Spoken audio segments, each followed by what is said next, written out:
एक बार अकबर और बीरबल बगीचे में बैठे थे। अचानक अकबर ने बीरबल से पूछा कि क्या तुम किसी ऐसे इंसान को खोज सकते हो जिसमें अलग अलग बोली बोलने की खूबी हो। बीरबल ने कहा, क्यों नहीं, मैं एक आदमी जानता हूँ जो तोते की बोली बोलता है, शेर की बोली बोलता है और गधे की बोली भी बोलता है। अकबर इस बात को सुनकर हैरत में पड़ गए। उन्होंने बीरबल को कहा कि अगले दिन उस आदमी को पेश किया जाए।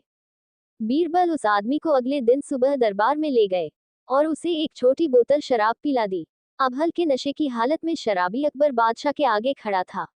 वह जानता था कि दारू पीकर आया जानकर बादशाह सजा देगा, इसलिए वह गिड़गिड़ाने लगा और बादशाह की खुशामद करने लगा। तब बीरबल बोले कि हुजूर, ये जो सजा के डर से बोल रहा है वह तोते की भाषा है।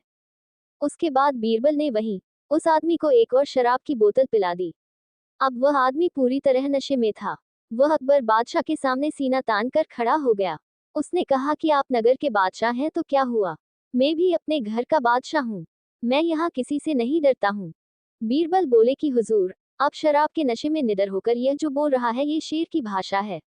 अब फिर से बीरबल ने उस आदमी का मुंह पकड़कर एक और बोतल उसके गले से उतार दी।